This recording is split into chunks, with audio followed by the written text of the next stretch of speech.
Oi pessoal, tudo bem? Aqui é a Teacher Tuânia com mais uma aula para vocês.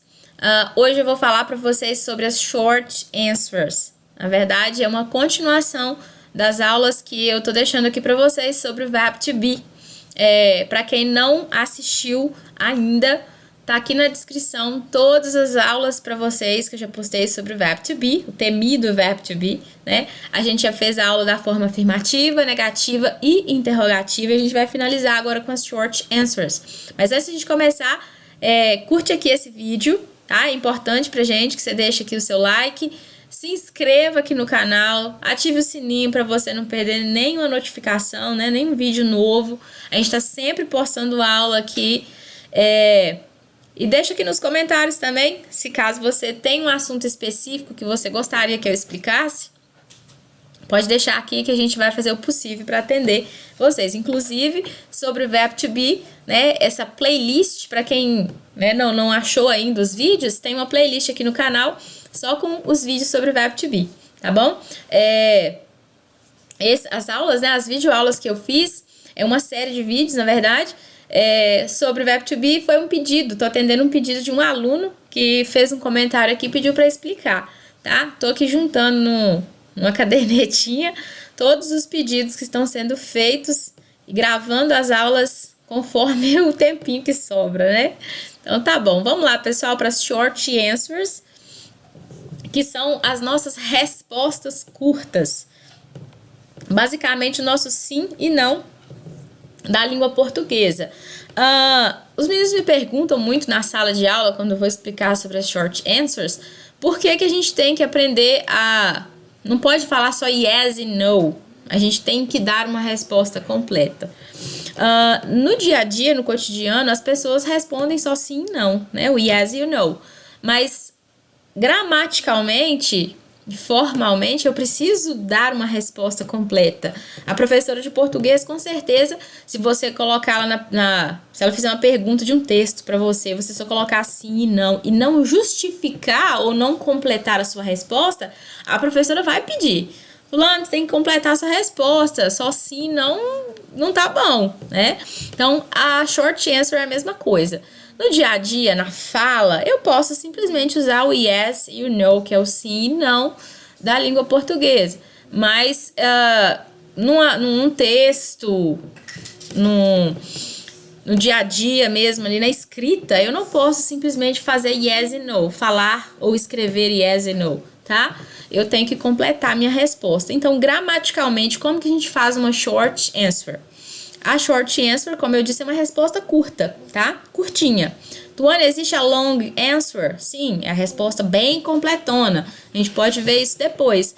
Mas não é uma coisa assim, nossa, isso é muito necessário para mim. Né? Eu posso deixar aqui depois para vocês como que a gente faz uma long answer. Mas a long answer seria o mais do mesmo, né? Que eu vou colocar o yes ou no e vou repetir a minha frase todinha de novo. E a short answer não, nós vamos pegar pontos principais da minha frase, da minha pergunta para responder. Vamos lá então. A gente vai ter dois tipos de resposta, né? Que é a resposta afirmativa e a resposta negativa. A primeira, eu deixei aqui para vocês uma estrutura básica das respostas. As afirmativas, por exemplo, sempre vão começar com yes. Depois a gente vai ter a vírgula aqui, um pronome pessoal. Tem que ser um pronome pessoal. O objetivo da resposta curta é abreviar, é encurtar o máximo possível a minha resposta. Então, se for dois nomes na minha pergunta, Maria e José, eu não vou poder colocar Maria e José na minha resposta. Tô falando gramaticalmente, tá, pessoal? Então, eu tenho que trocar esses nomes das pessoas que foram citadas na minha pergunta por um pronome pessoal. Então, sempre tem que ser um pronome pessoal. E depois a gente vai completar a nossa resposta com o verbo to be que foi usado na pergunta, tá bom? Mesmo verbo que foi usado na pergunta, se for is, am ou are, a gente vai usar na nossa resposta, tá? Depois as respostas curtas negativas. No. Tuana, por que não é not? O not, geralmente a gente utiliza junto com um verbo ou com um outro verbo auxiliar, né? A gente não vai utilizar o not para início de resposta negativa. A gente geralmente utiliza o no, que é o não do mesmo jeito que o not também é, tá? Mas para início de resposta negativa, a gente nunca vai usar o not, é sempre o no. Então seria no, a vírgulazinha aqui, um pronome pessoal e o verbo to be abreviado com not. Tem que ser a forma abreviada. Como eu falei com vocês antes, a short answer, a intenção dela é diminuir o máximo possível a minha resposta. Então, se eu der uma resposta muito completa, não vai dar certo, tá? Tem que ser o máximo, mais abreviado possível. Vamos dar alguns exemplos aqui?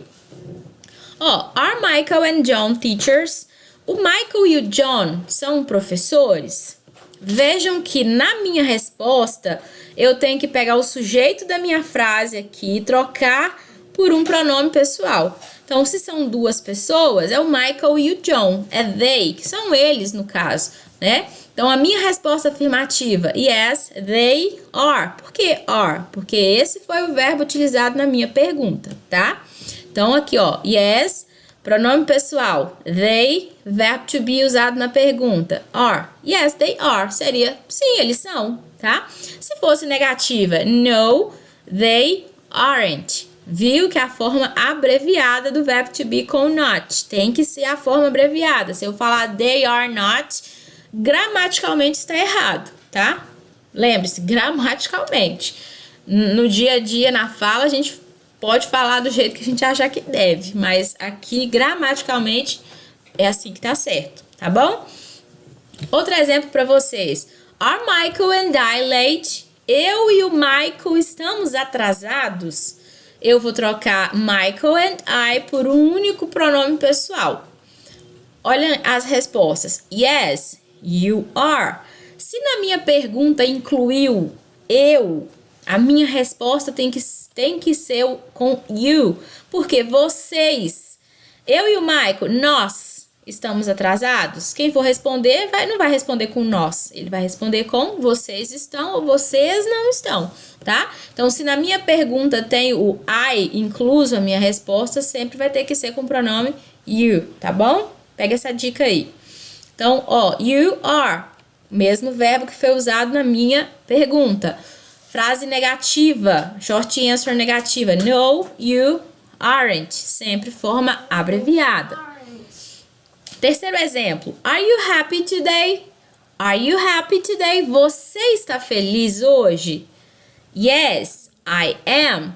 Tuânia, lá atrás você falou que tem que ser o mesmo verbo to be usado na pergunta. Mas olha, se eu pegar o are e pôr aqui, vai estar errado. Então, eu vou ter que ver se o verbo concorda com o pronome que eu escolhi para colocar na minha resposta. Tá bom? Então, are you happy today? Yes, I am. Porque se eu falar I are, tá errado, né? Não concorda, um bate. Lembra que eu falei com vocês na aula, na forma afirmativa, a primeira aula que eu postei sobre o verbo to be. Eles não são intercambiáveis entre si, eles são fixos, né?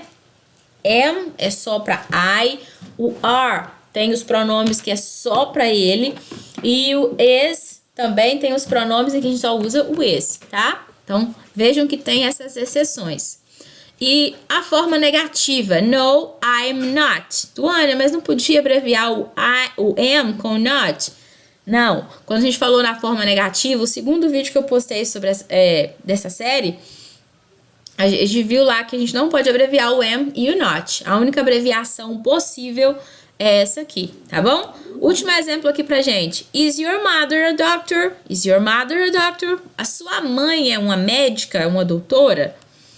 Yes, eu tenho que trocar esse sujeito da minha frase aqui por um pronome, tá? Então, sua mãe é ela, é uma pessoa só, então seria she. Mesmo verbo to be que foi usado lá na minha pergunta. Yes, she is. Yes, she is. E a negativa, no, she isn't. No, she isn't, tá? Vejam que aqui eu posso abreviar o is com not, tá? Então, pessoal, essa é a nossa aula sobre as short answers. Vamos sempre lembrar que as short answers são respostas curtas e a gente vai ter uma diferença entre o que é gramaticalmente correto e o que eu posso falar no meu dia a dia, né? A língua portuguesa também é assim. A língua portuguesa a gente fala do jeito que a gente acha que tá certo, né? E a forma gramatical corretinha, né? A gente tem que aprender ela, porque a gente também aprende o português bem corretinho lá na escola, né? Mas a gente tem que aprender a língua culta, embora a gente às vezes não utilize, mas a gente tem que aprender, tá? Então é isso, pessoal, a aula da Short Answers. Ficou com alguma dúvida? Deixa aqui nos comentários pra mim. Não fica com dúvida, eu sempre falo isso com os meus alunos lá na escola, que eu tenho que explicar trocentas vezes possível. Eu explico quantas vezes for necessário, mudo a metodologia, mudo o jeito de explicar, tá?